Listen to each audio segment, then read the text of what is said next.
that the returning officer needs to prove before he invokes 2 is to ascertain whether all the agents of both candidates and the title center.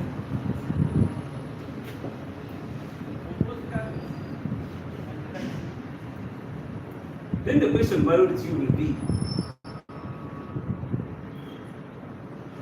did the EC comply with this section? Is that still a complaint? No.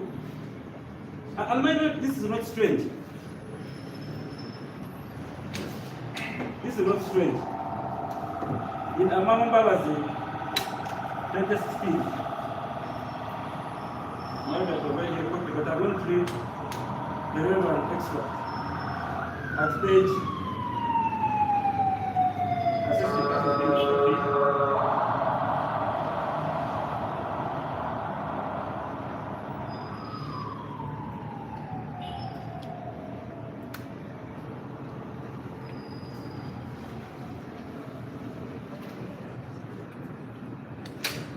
not at page 141. The court was faced a similar scenario. Which case My own the presidential petition number 1 of 2016. All of us counsel we are practice. We are counsel in that matter. But this is what court said at 141. On whether the returning officer actually is close to his power, proceed to study before receiving all the envelopes. The Supreme Court had to say this.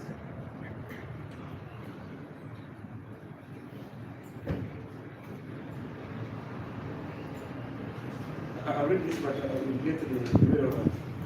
Furthermore, the petitioner did not adduce evidence to show that the declaration notes forms were not filled by the presiding officer after the closing of the polls and counting of the polls. Neither did he adduce any evidence so that when the presiding officer opened the results envelopes, before they received all the envelopes from their respective district, there was no police officer at the rank of the inspector police, and all the candidates, all their agents, bearing in mind the constitutional obligation imposed on the political candidates within 48 hours.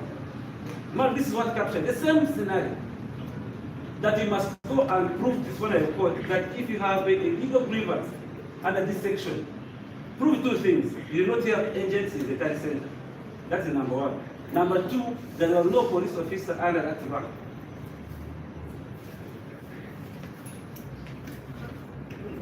Man, you cannot tie for life. That time limits within which you have to declare a winning candidate.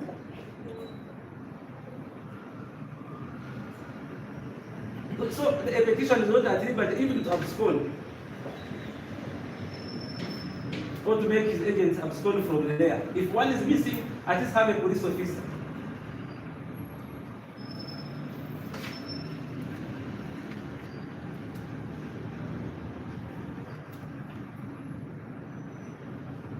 My lord, there is no such evidence that the petitioner was going to present to the entire center, and therefore this one cannot be a non-compliance. And that brings me to the decision that gave the grievance must interpretation of this act. My lord, this is the act.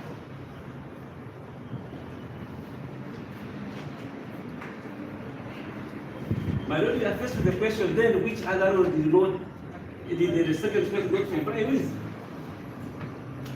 for it to sustain such a grievance? Then it brings me to a second bit of the complaint. That actually, you're waiting for results. What happens? That there are no results. The procedure in the entire system is like this. And this is the sun. That when it takes place, it closes. The presiding officer fills the DIR forms, and the transmission process proceeds as such. Now, at that point at the tally center, the returning officer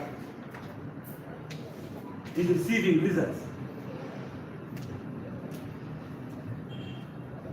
Now, this is what the law commands the returning officer to do. One, if you have an envelope and it does not have results, that is section 72.3. And I'm not invited to party. And this is a scenario that really happened. You are a returning officer, you are waiting for results. The envelopes are coming. If you go to the envelope and you can't find results, it directs you to go to the report book.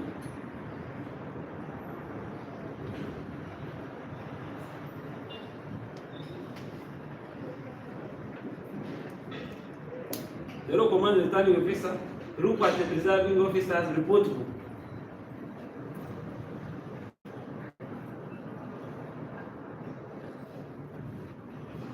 Now, if you can't find it in the report book,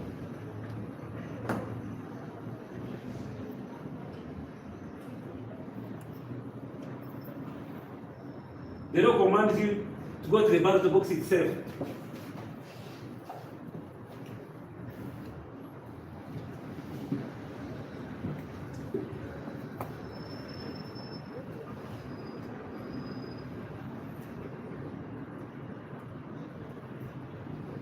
My Lord, there's a presumption that actually in those two, you will find the results.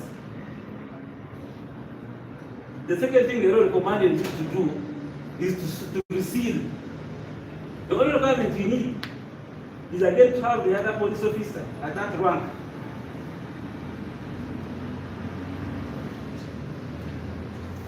It's the scenario.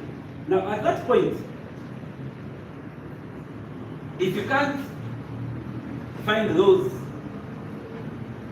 as a returning officer, right from section 72, is that the only option left to you as a returning officer is to declare.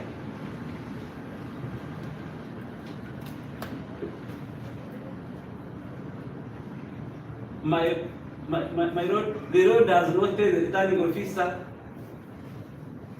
to run away. And this takes you to what the petitioner's counsel was proposing, that actually what you are declaring are provisional results. No! These are not provisional results.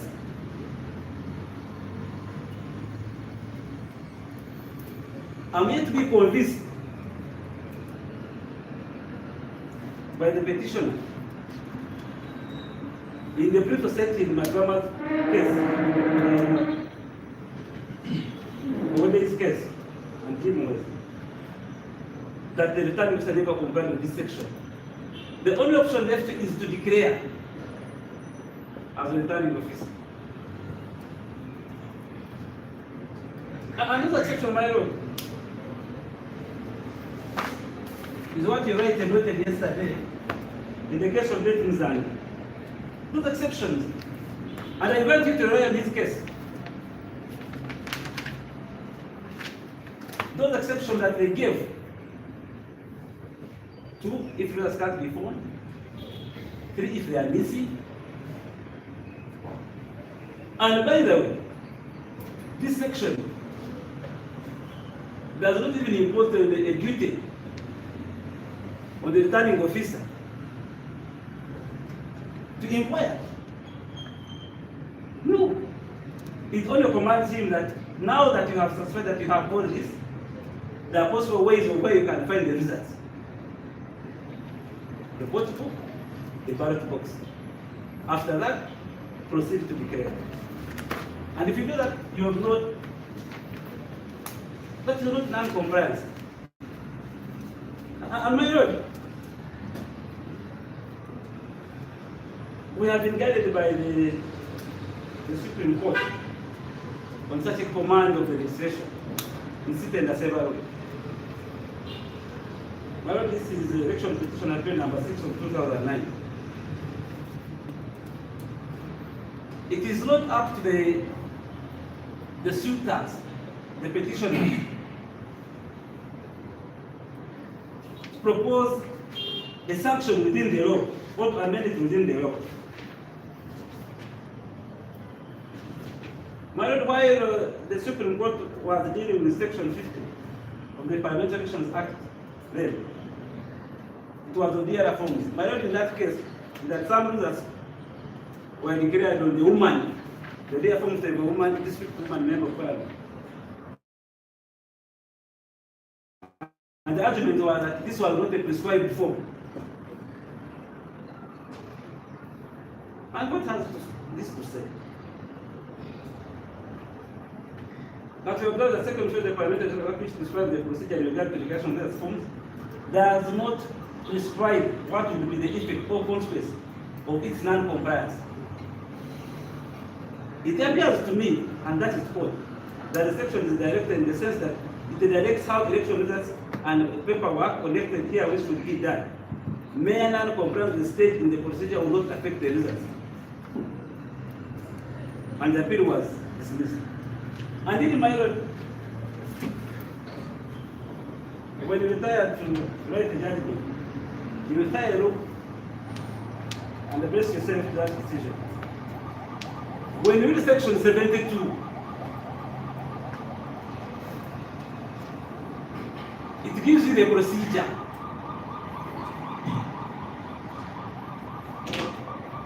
Like available to here, it gives the procedure. That even if I agree with them, that actually was not compliant with that procedure. So long as the intention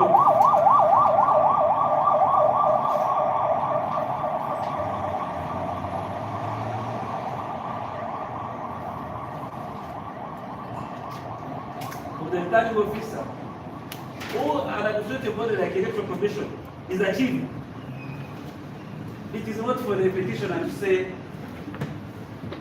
that has affected the results. And this is simply what my Lord. And so I submission that my Lord, that in a given scenario,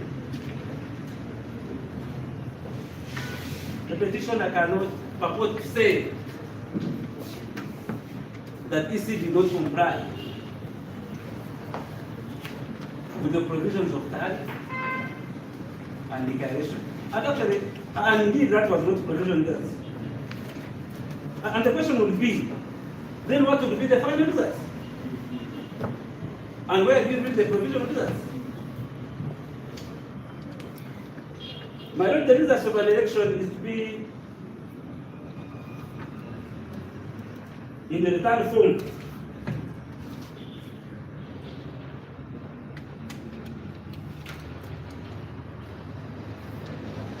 Under section 77 of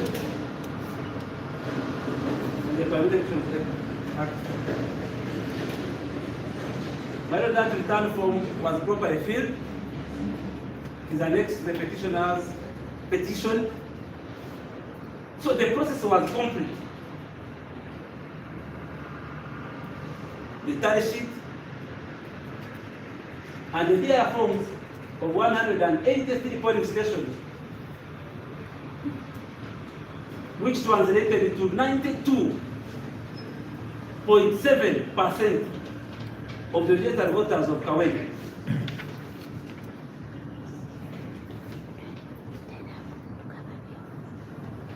That result represents 92.7% of total registered voters of Kawai.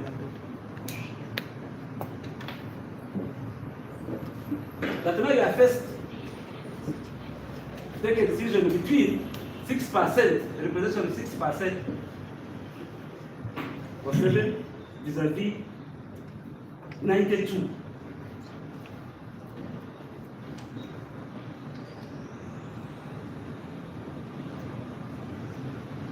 The petitioner also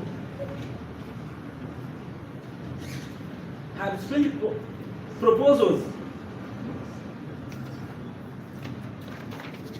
and invoked the non-applicable section.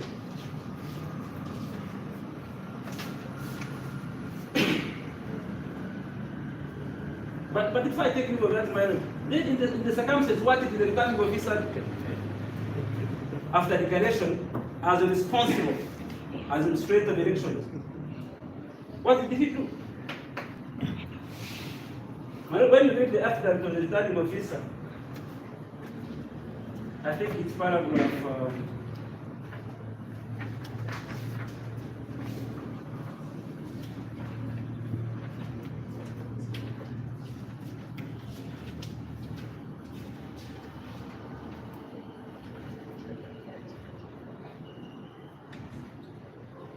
paragraph 11.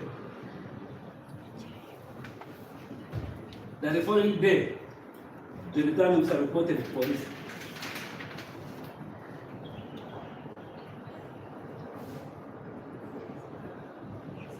Under CRB 350/20, CRB 350 Myron,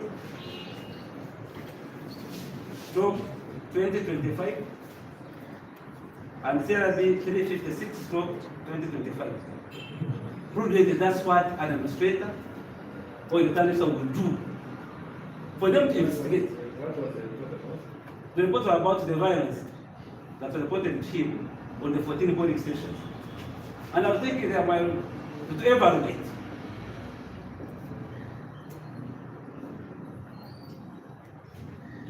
Because like I just admitted, the electoral process is a progressive nature. You're already there. The law does not say go down. You're in the transmission process. You must first complete the tallying process. One would presuppose, maybe like the petitioner wanted, that please hold on to the envelopes you have, rush police, investigate. No. The flowing river principle applies. Finish the process, have the winner declared, then report the relevant authorities. And this is what the referring officer did. My lord, that fact by the petitioner has not been responded to in the rejoinder, has not been denied, simply to be put. And as we speak, maybe the investigation is still ongoing. And that's what we can do as an electoral body, that we give the relevant authorities to investigate. That for you to suppose that you stay the entire process, you wait for the envelope under section 72, my lord, that is not tenable, and that is not a command of section 72 in the timing process.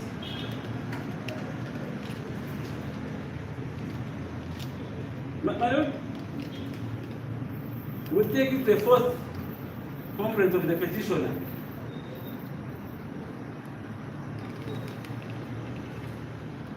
Interruption. You coached that the petitioner coached her complaint on section 76.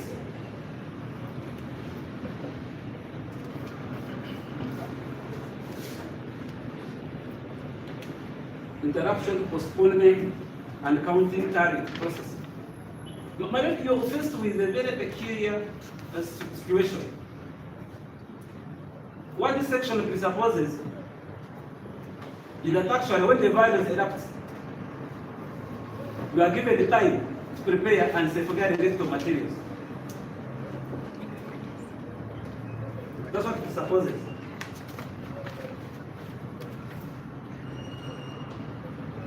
That you hear noise, people are carrying stones, the mob is being organized, then the electoral body very fast secure the electoral materials for you to be able to postpone the counting. And mind, this is what comes out in the other evidence, supporting evidence.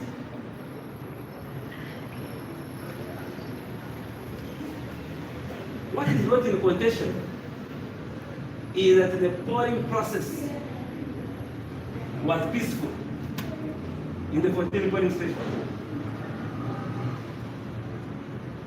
That measures had been taken by the second respondent to put all electoral materials in the press. Voters turned up in huge numbers to cast their vote.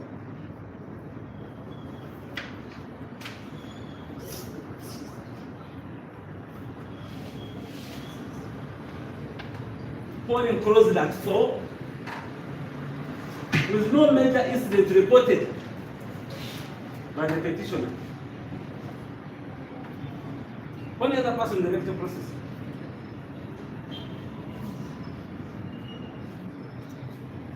Mine from the evidence of the supervisor designated officers is that at the point of sorting, all those who have participated in the process, is that in this process of sorting,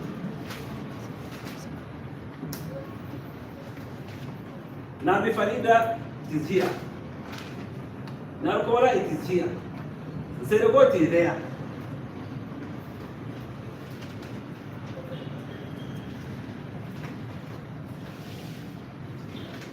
After that process of sorting, there is a heap here, there is a heap here.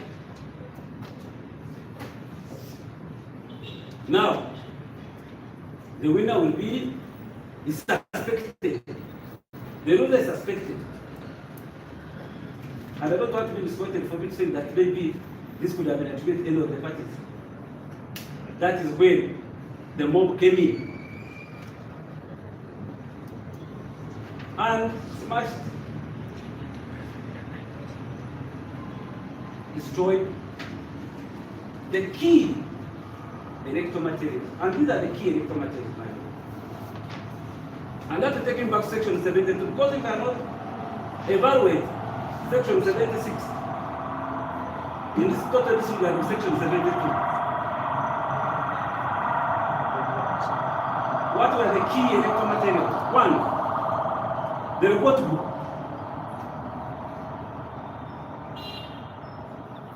Where the returning officers were elected in 72. 2, the ballot box.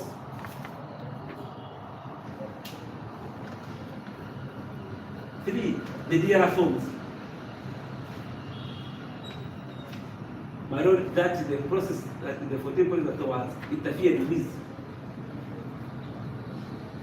All those materials were destroyed. Destroyed.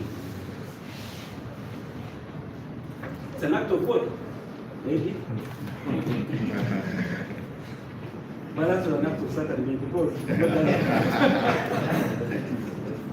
But none of that man is responsible for this.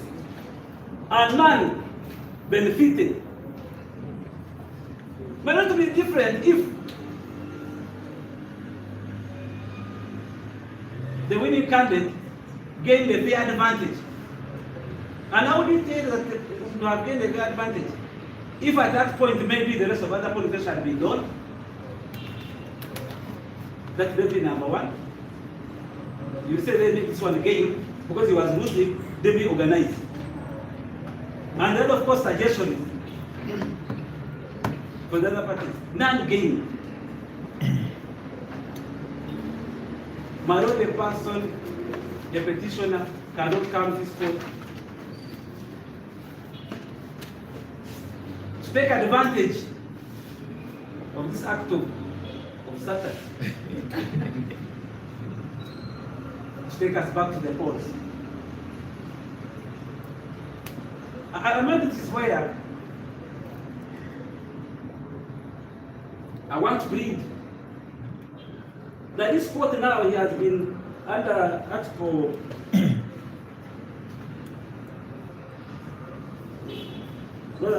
Section 82(5), Rule 4.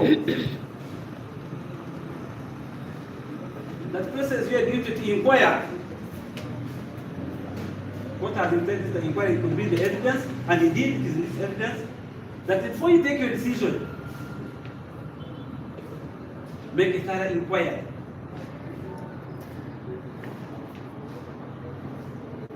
That are you going to give us a decision or a precedent that politicians or supporters of politicians, by road,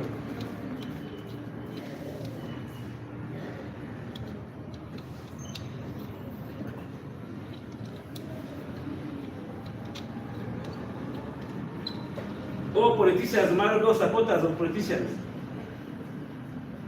will always organize themselves in a mob to interfere with the process to access these courts? It is a precedent that we are going to look for.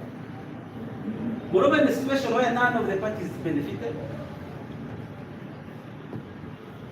my lord, we have got it from supporters that actually all politicians, be it winning, be it losing, are desperate to win. And that's why court, in one of the authorities, submitted that even when there is evaluating the evidence, is that you have to give it the care, attention on that. But it calls for wisdom from the presiding judge that you do not want to have a judgment that is going to set a precedent that supporters can interfere with the work of the electoral body to fail it to declare or to use it as a vehicle for a by-election. And why my lord I say it calls for wisdom? Much as I'm a lawyer, I've been forced, my lord, to get one of the interesting verses of the Bible in making a decision. That is 1 Kings chapter 3, verse 3:15.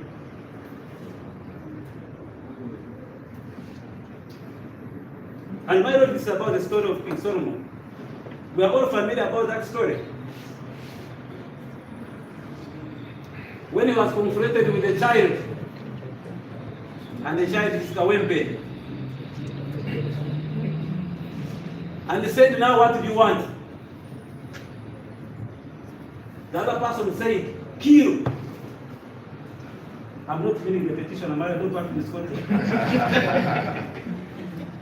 The judge said, no.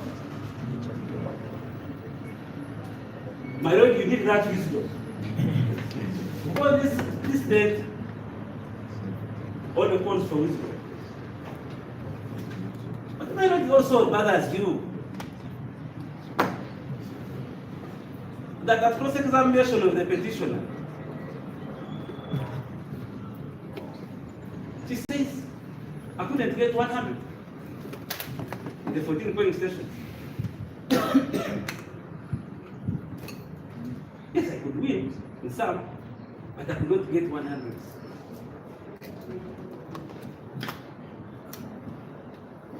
And that's why I was, then what? You don't want to be declared? You don't want anybody to be declared? Where is our child? So,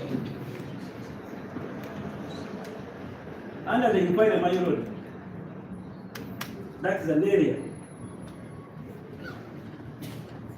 that you revoke the first king, or Solomon, for your decisions. Then, my lord, after taking all those alleged non-compliances, and having convinced you that actually none of the provision was not complied with, and indeed, there is no section of the law that has been pointed, there is no evidence to that effect, this way there is non-compliance.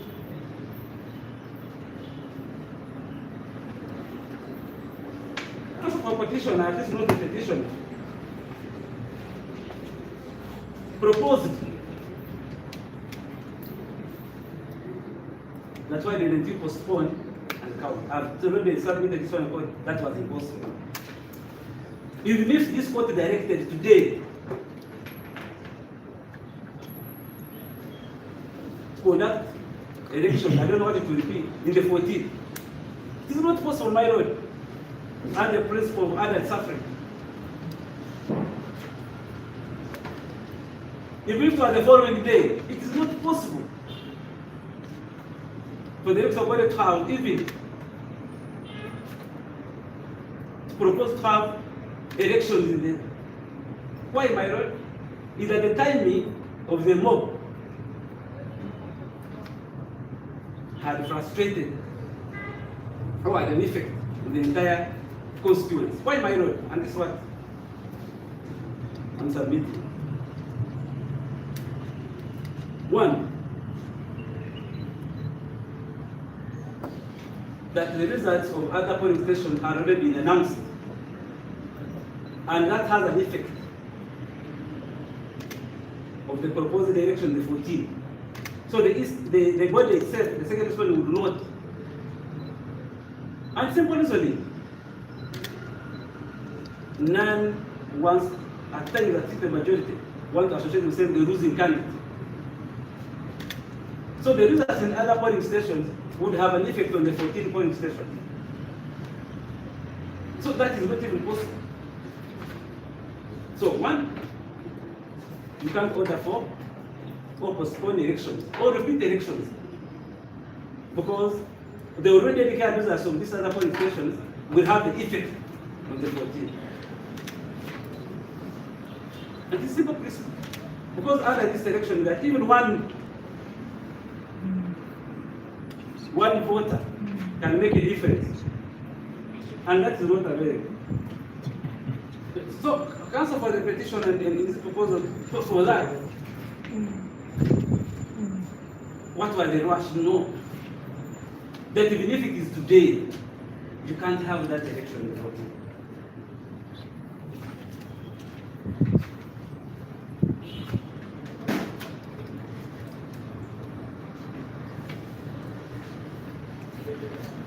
My ordinary, after convincing you that was no non-compliance,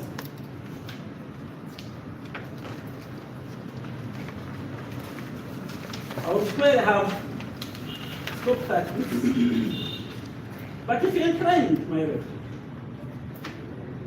find any zone what? The framers of the law never anticipated that you are going to have an excellent election. And that's why they say the family seems to be free and fair. Not excellent and exceptional. No, these are ratings.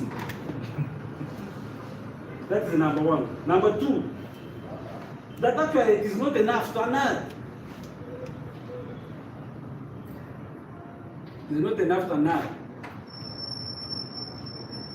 That non-compliance must be substantial. So you have a huge burden as a petitioner.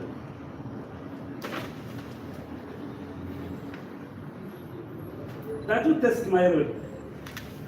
And it appears to the petition is only on the numbers, on the other test. On the quartet.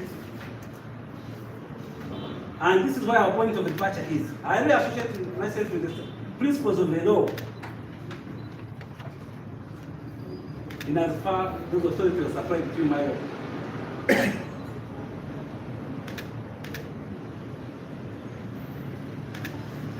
But only the part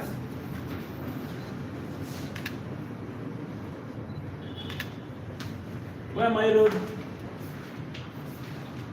and I must approve Mr. Kamle, that when he gave some judgments, he picked those that favored him. The portion of the judgment. But you need to. I refer to one of the judgments, my lord. I changed Sarah Penny. The Court of Appeal, it was applied by him.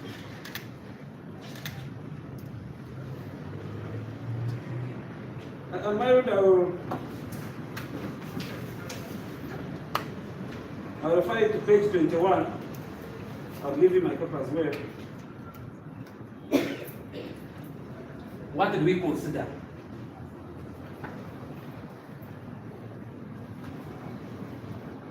My lord, counsel for the petitioner omitted the good way it is to bring this fact or principal held you. This is the fault the trial judge have compared the aggregate number of registered voters from the 17 polling stations of 8,144 together with the revenue budget of the first appearance, and then conclude by washing away the first appearance by winning majority. Now this is what he wants you to do. This approach overlooks the fact that each candidate at this election suffered equally from the decision of the Electoral Commission to exclude the votes from the 17 polling stations from the final tally of the results. My lord, there is one thing. In fact, here, the Electoral Commission has admitted. Here we didn't even admit that there was none to admit. And this brings with all the decisions that were supplied by Council for the Petition. And the only distinguishing factor, my lord, is that in all those decisions, there were results. And at this point, I should distinguish it. There are results. That's number one. Number two is that in all those decisions, my lord, the results had been tampered with in terms of altering them, in terms of returning officer deliberately, not including them in the tally to favor the other candidate. But more interesting is that in those, the margin was very slim.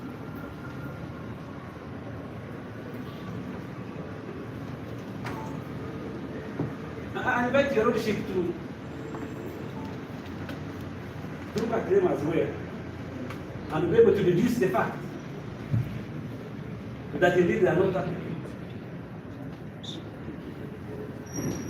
My lord, the court, after faulting the trial judge, they went on to say the respondent therefore had to decide the value that she should have got the majority votes if the votes from the 15 polling stations are reflected into the account. She had the requisite evidence to prove or disapprove this. She did not abuse it, and thus she failed to discharge this burden.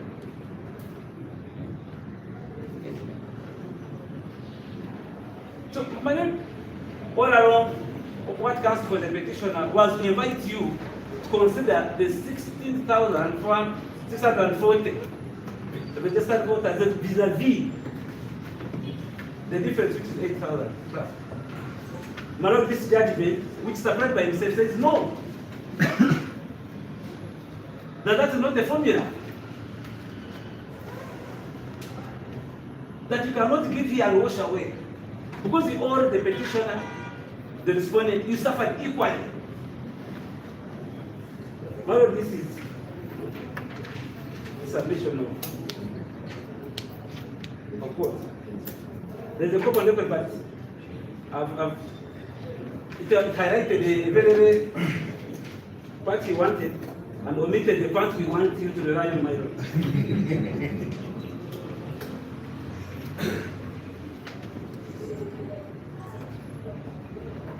My lord, this court Council of the Petition is applied with a judgment or election petition number 56 of 2021. Electoral Commission appearance versus Mosuku Jacob.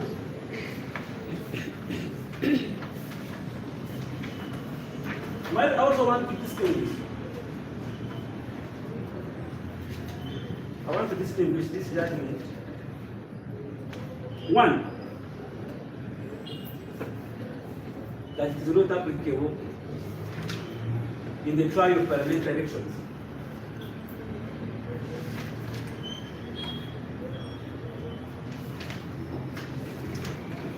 This was a local government case.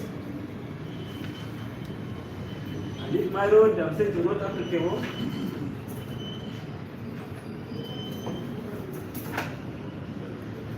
and I'm supplying you this authority that is confined such decisions from being relied on by this one I court trying and implemented to that.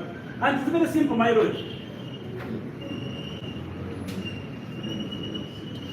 This decision is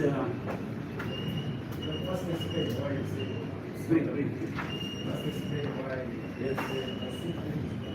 So, okay, my lord. The dilemma discussed in the case of Maputo Augustus, this election petition number 73 of 2016, versus Western David and the Electoral Commission. It is not a my lord one. It's court of appeal, my lord. One, and this is where we were driving that, because of the different standard under section 80.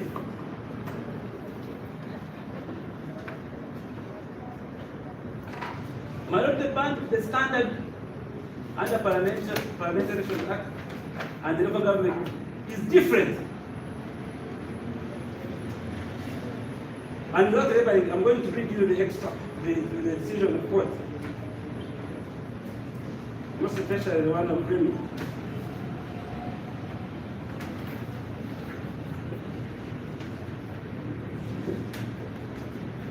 But in that, my lord, if that court had wanted for court to invoke, I know the equivalent section now, by then it was 172, to apply the provision of Parliamentary Elections Act, to apply local government.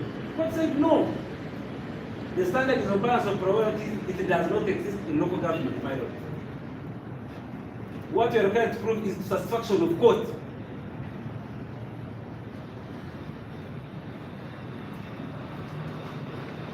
In the decision that was submitted to you, the standard was different.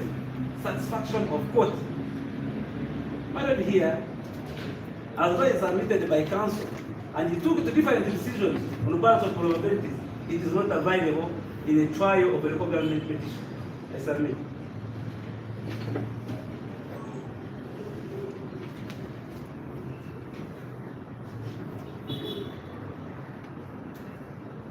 My lord, even if you have to follow principles, like you know what they want you to do,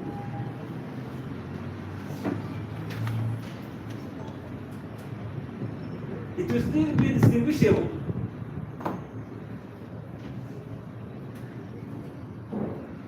In the sense that, my lord, there were results. In Mosoko, there were results. My lord, here, there are no results. And it is explaining. In that one, the margin was very minimal. And to be very exact, my lord, was less than 100.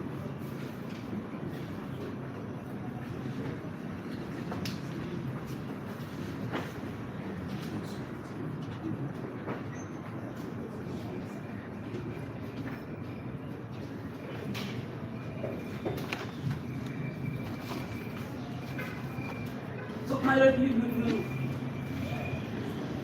that and the principles are not applicable. My lord, you also surprised with the authority of budget.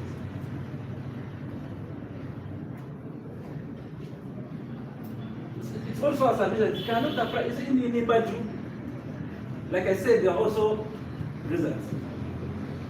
But interestingly, in budget, in the tampon station returned 100%,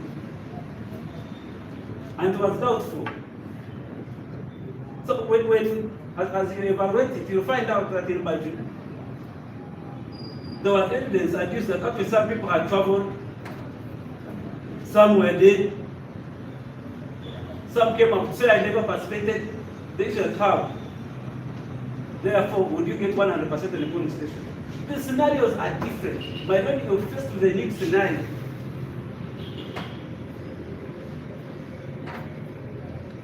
Which cannot be resolved by the principles in those cases.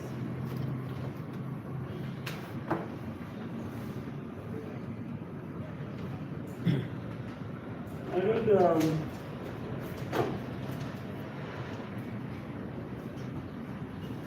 council has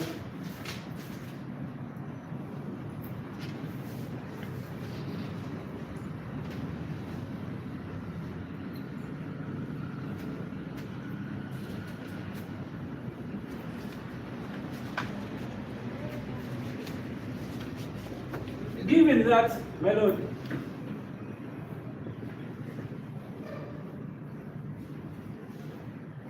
we submit that the second respondent did organize the free and fair election. The declaration of the count of the first respondent was based on the majority vote, and that is to say 92%. That would be unfair for the 7% to influence and to be put my road that the 16,640 and influence 180 registered voters. That my road has quite submitted the petition has failed to discharge his duty. To point this one I report which act of the parliamentary was not complied with. And those cited that he glossed over, there's no evidence supporting them. My Lord, I have to write a report.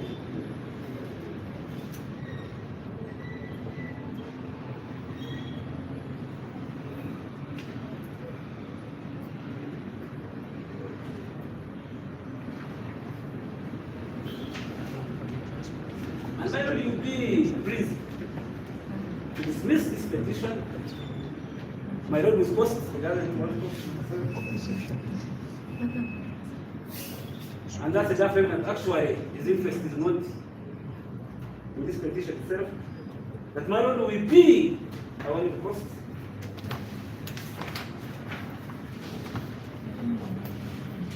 We submit, my Lord. Thank you.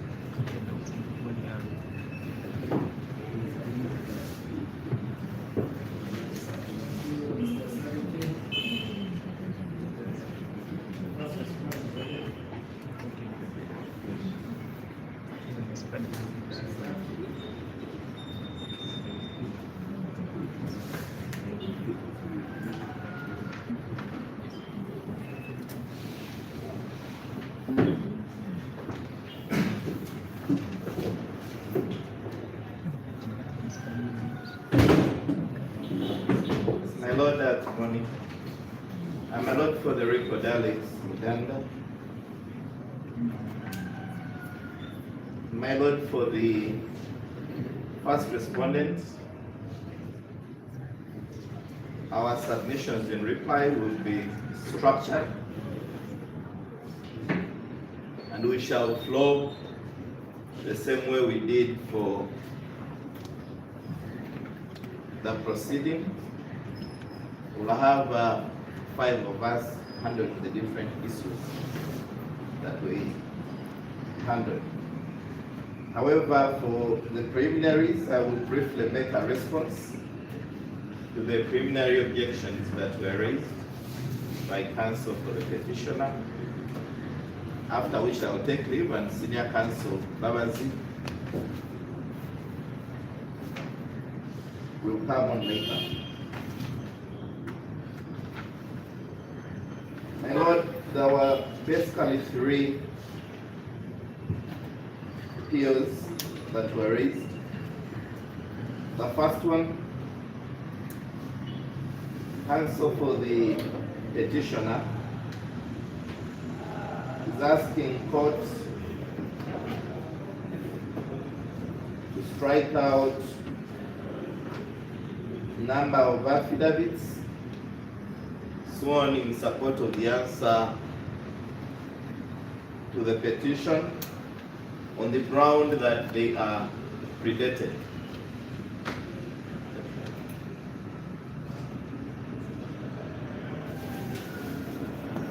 My Lord, I would like to briefly submit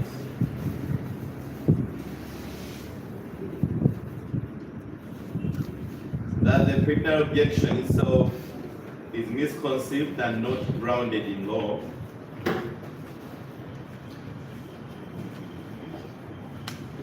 The preliminary objection itself is misconceived and not grounded in law.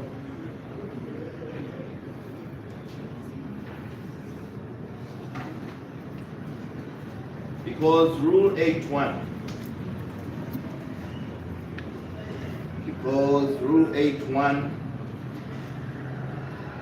of the Parliamentary Elections Interim Provisions rules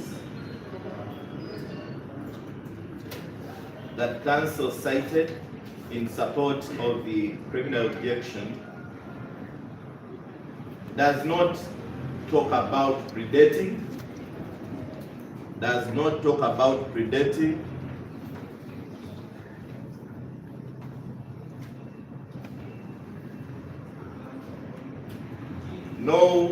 nor does it talk about when,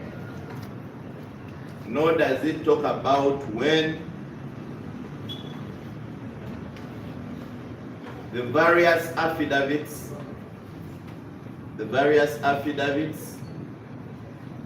in support of an answer to the petition should be dated or drafted.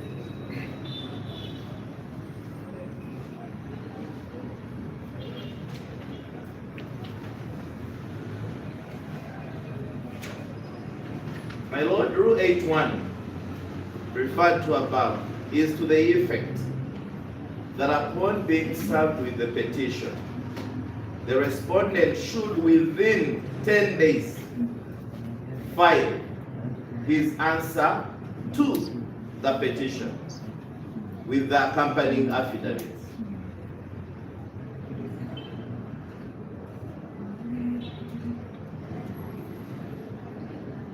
And my Lord, what the petitioner's counsel is doing is the father of the house leaving the dining table and going into the kitchen, and is complaining that you have put the salt before the onions.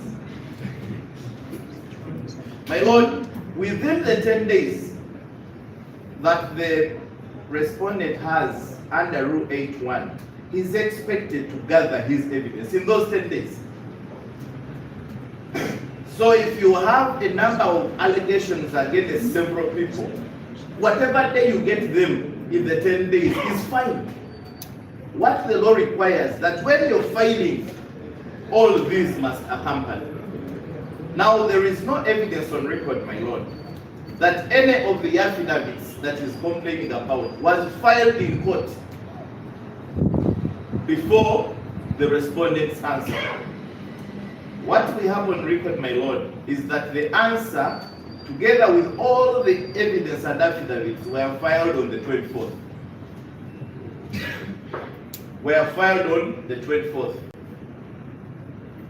So, my Lord, before the 24th, when the filing of the respondent's answer was done, there was no answer. Neither court nor the petitioner would be able to tell whether there is an answer. We can only talk about an answer under Rule 8.1 when it is filed.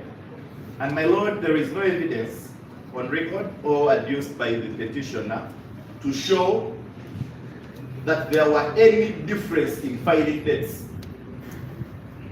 of this answer. And it cannot become an answer when it is still in the lawyer's chambers. So what counsel is looking at is the kitchen affairs.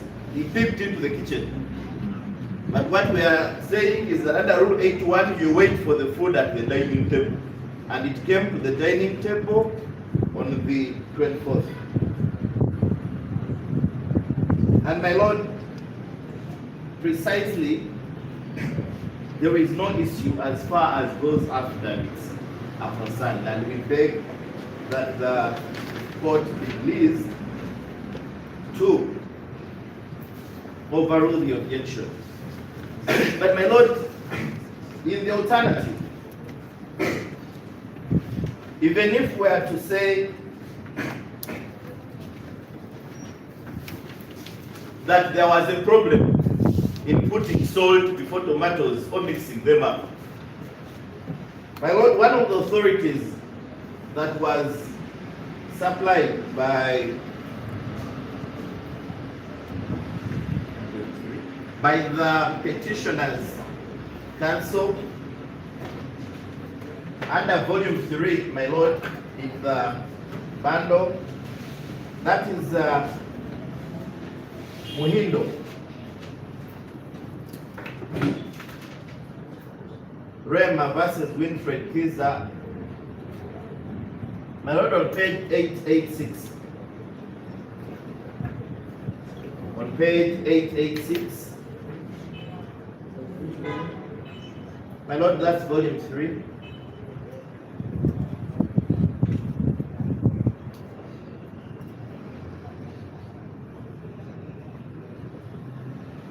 My lord, that case citing the Supreme Court decision of Colonel Kiza Besigye and Yoel Museveni, that is number 1 of 2001, on page 886 of the bundle. The Supreme Court held that the court should take a liberal view of affidavit petitions, considering the tight time schedule under which they have to be compiled, unless the omission is material and going to the root of the substance of the affidavit.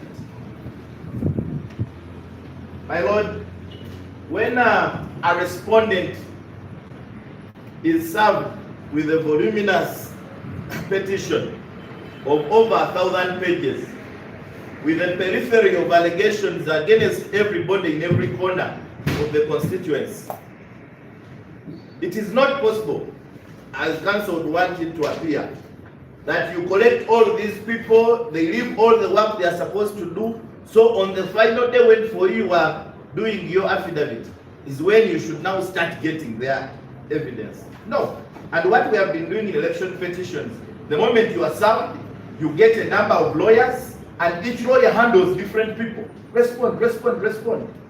What is important is that when you're filing, you must file on the same day. So it's not that whoever prepares evidence, they file it not. And when they are all going, they go in support of the petition. And that's what Muhindo and the Supreme Court is saying, that we should not be very strict on those issues. My lord, on the other objection, which was addressing the issue of annexures,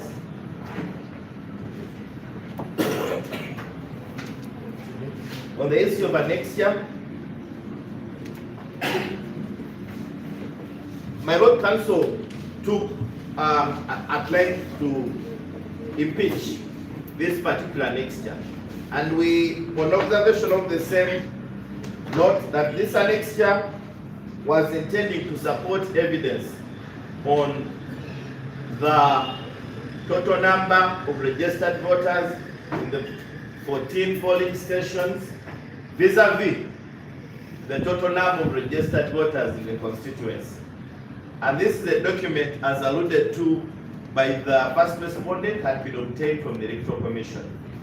However, with the hindsight that the same evidence has been adduced by the petitioner in the tally sheet and in the attached voters' rolls for the 14 polling stations, my lord, we would concede to this on that annexure. My lord, is one, which is the parking list, but its complex, it has not been marked. Annexure A to the affidavit of the first respondent in answer, in support of the answer to the petition. So we can concede to that because that evidence is already on record. But it can be done away with as prayed.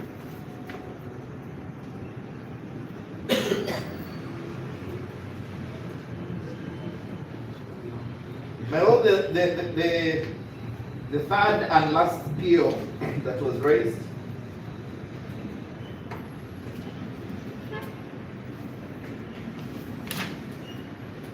was in respect to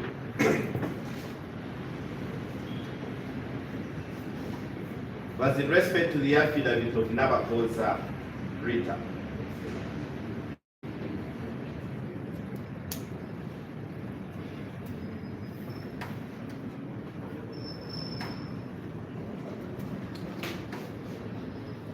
My Lord, it was the submission of counsel for the petitioner that NALUKOOLA's affidavit did not comply with the requirements under the Commissioner for Oath Act. But it's our submission briefly in response, my Lord, that counsel for the petitioner's submission is unsustainable because he does not lay a sufficient background. He doesn't lay a sufficient background upon which such a prayer can be made. My Lord, when you look at the affidavit of NALUKOOLA, it fully complies with the requirements of the Oath Act. It was duly commissioned by an authorized officer. My Lord, under cross-examination, the witness before court told the court that she appeared before the Commissioner for Oath. She also told the court that they explained to her the contents of her affidavit. She also told the court that after explaining, she got her copy and read it. She also gave evidence that she swore. And the only question which the counsel for the petitioner put before her is whether there was a book. In cross-examination, whether there was a book, was there a book? And it remained vague as that. My Lord, when you go to section 5 of the Oath Act, the requirement, the main requirement, and this has been demonstrated in a number of authorities, is that the deponent must physically appear before the commissioner. And the deponent must understand the nature of oath she's taking and what she's swearing onto. My Lord, all the cases, including John Baptist Kapoza, that were supplied to this honorable court by counsel for the petitioner, in all those authorities, my Lord, the deponents did not appear before the Commissioner for Oath. Did not appear before the Commissioner for Oath. And my Lord, that is conduct that the Supreme Court was condemning. That is conduct that the Supreme Court was condemning.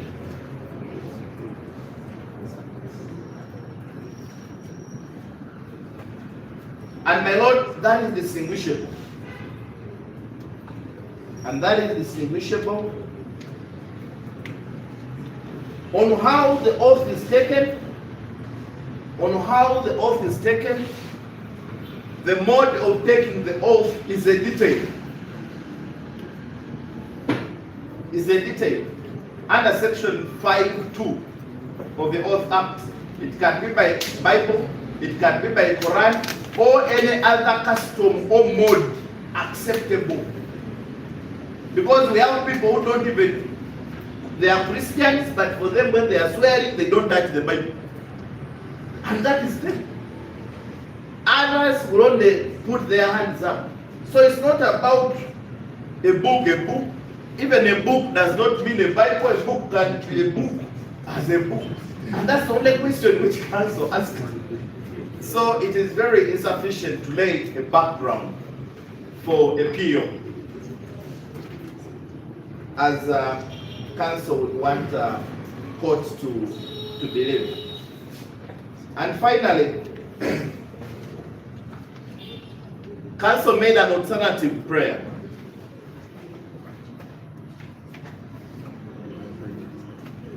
Council made an alternative prayer that if court is to agree with him and strike out the affidavits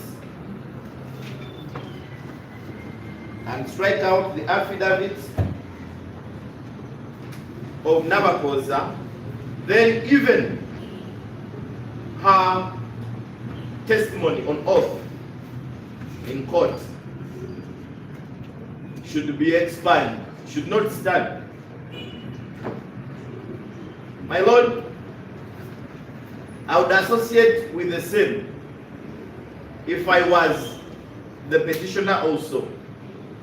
Unfortunately, that's not what the law says. And that's not what courts have held. So one, for the record, we do not agree that there was any non-compliance with the oath or the Commissioner for Oath Act. But even if there was, which isn't true,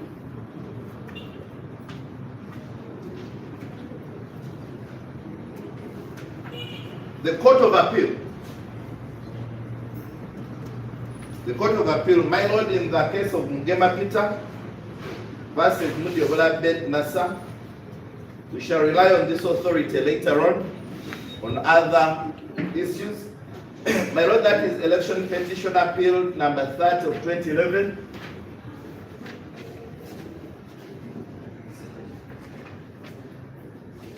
My Lord, in that authority where I happen to be a party, this time not as a lawyer, but as a witness.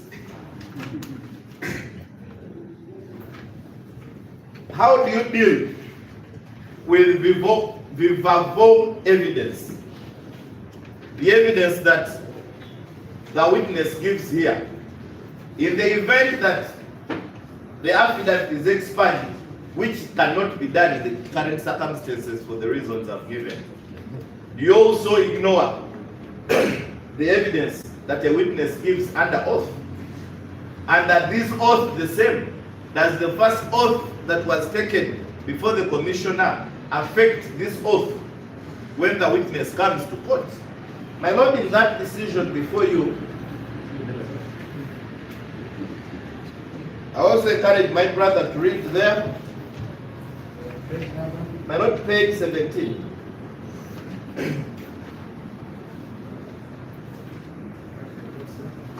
Under paragraph 10,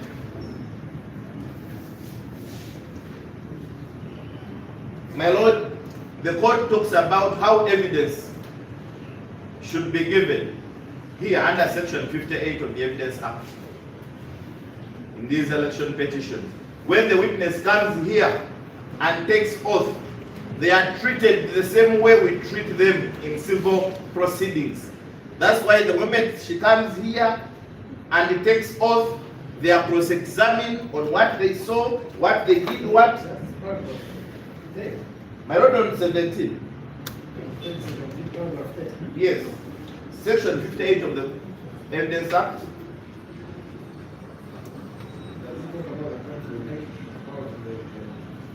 Yes, my Lord, I'm flowing there because on the following page where I'm going to take you, court comes back. So I wanted to just highlight the background. My Lord, when you go to page 18, my Lord, in this case, where I happen to be party, the evidence of one of the witnesses, the respondent's witnesses, was struck out because it hadn't complied with the Commissioner for Oath Act. Through cross-examination, it was discovered that the witness did not appear before the Commissioner, and it was the witness's evidence himself, Reverend Indanda, that he hadn't appeared before the Commissioner. And what did the court say? I conclude, I've highlighted that part, my Lord, on page 18. On the basis of section 58 of the Evidence Act, and on appreciating the above legal authorities on the point, that evidence given to court on oath viva voce, like what Namakosa did here in court after taking oath, under the supervision and the strictness of the presiding judge, is proper and valid evidence that the court must consider. And my lord, that closes our response to that primary objection, that both limbs of the objection in respect to Nalukola's affidavit cannot be legally sustained. And the petitioner's counsel did not lay a sufficient background for raising the same. Most of life. My lord, I'll take leave on that and will request our colleague handling issue one to take it.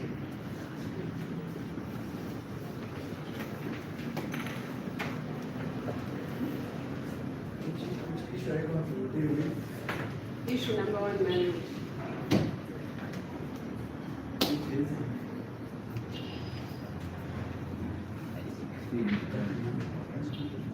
The affidavits of, it was torn down to the affidavit of Ben Interview Kasama. when you introduce yourself. For the record, my name is Eunice Ainembawazi. My lord, I'm submitting in respect to issue number 1, whether the affidavits of Chamber Nathan, Maumbe George William, and Ben Mukasa in support of the first respondent's answer to the petition are legally admissible. Which issue, my lord, has since been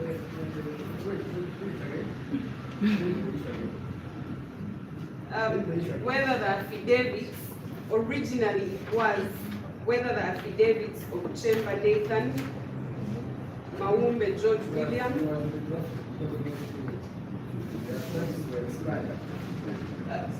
much of that, my lord. Whether the affidavit of Ben Mukasa in support of the first respondent's answer to the petition is legally admissible. My lord, counsel for the petitioner submitted that the affidavit of Ben Mukasa should be struck off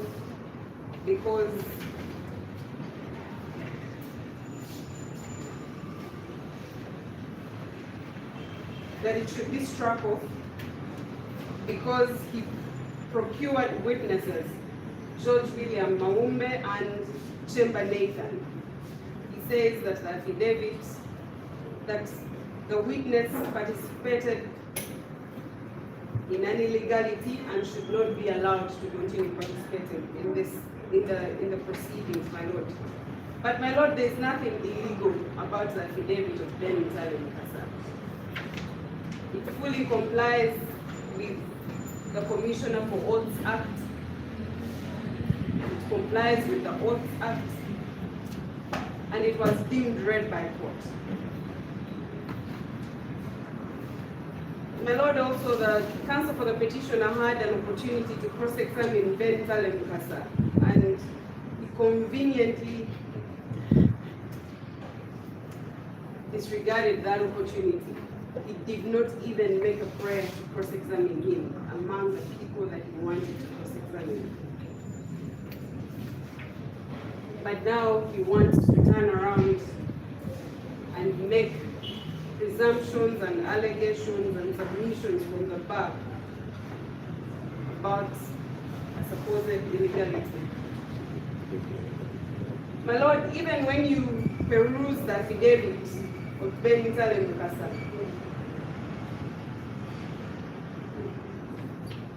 it is only in paragraphs 10 and 11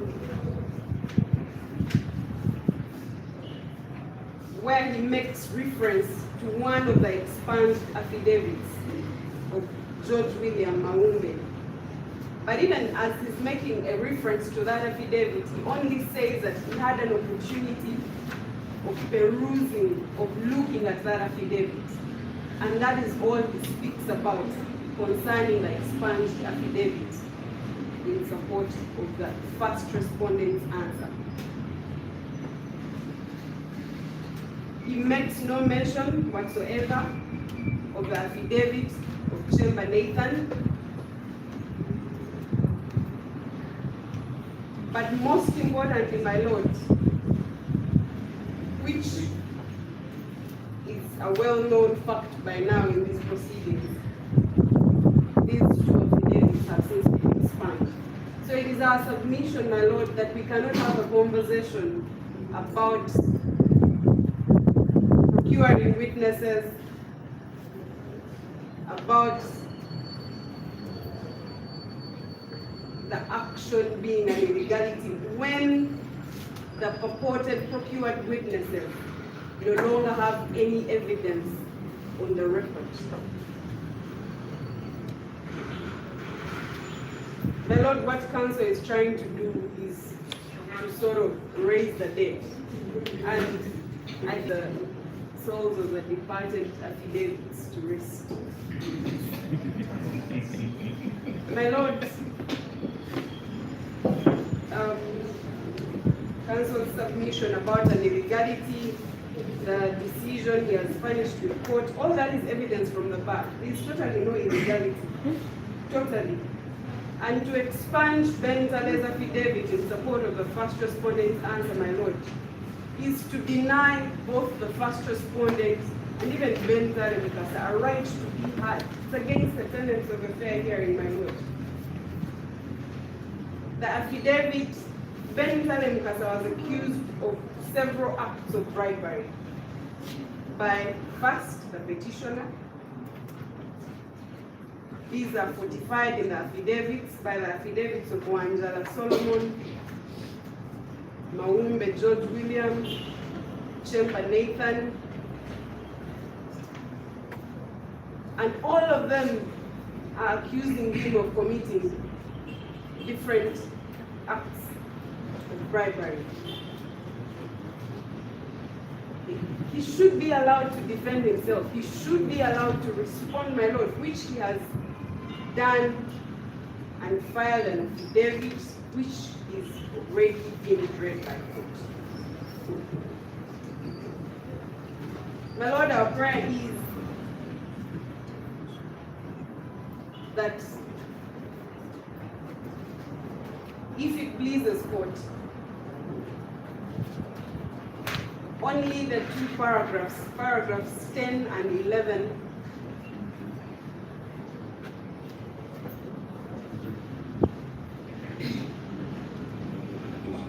only three paragraphs, my Lord, 10, 11, and 12, with the affidavit of Ben Zale Mukasa be severed.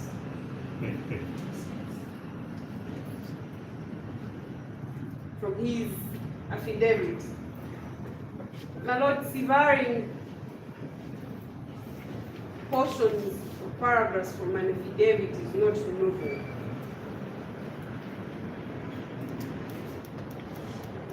In the case of Kiza Besigye versus YKM, the presidential election petition of 2001, cited with approval in Mutembuli Yusuf versus Nagumu Moses Musamba,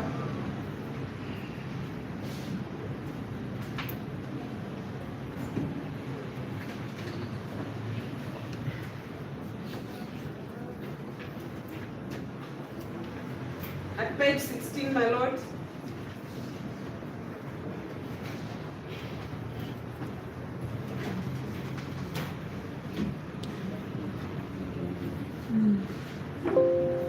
an extract from the judgment from the holding of Justice Mulenga observed that in my view, a court can reject offending parts of an affidavit while accepting the rest of the same as it rejects inadmissible oral evidence.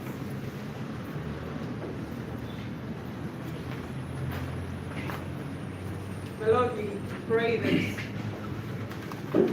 only paragraphs 10, 11, and 12 be severed in the affidavit of Ben Zale Mukasa.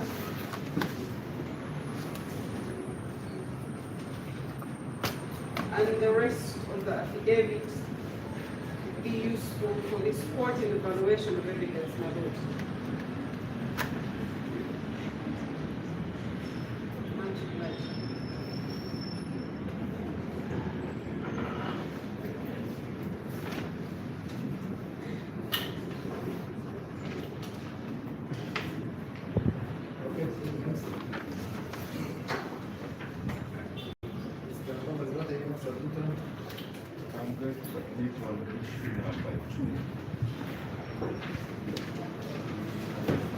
relation to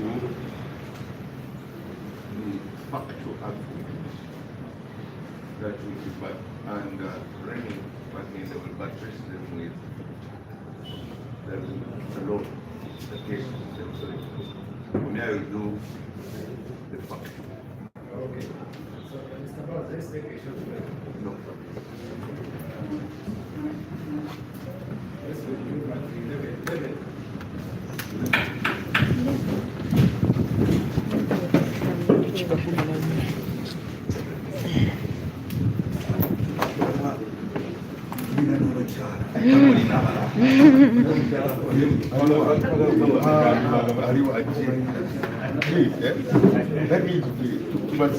Koti muda dakika 10.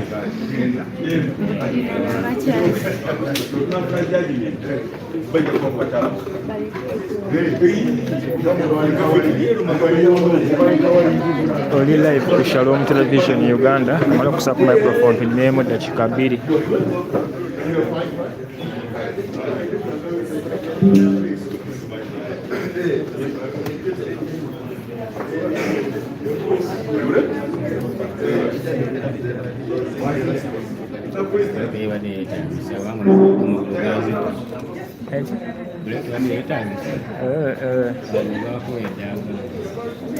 Ahora le gusta usar el mkoa.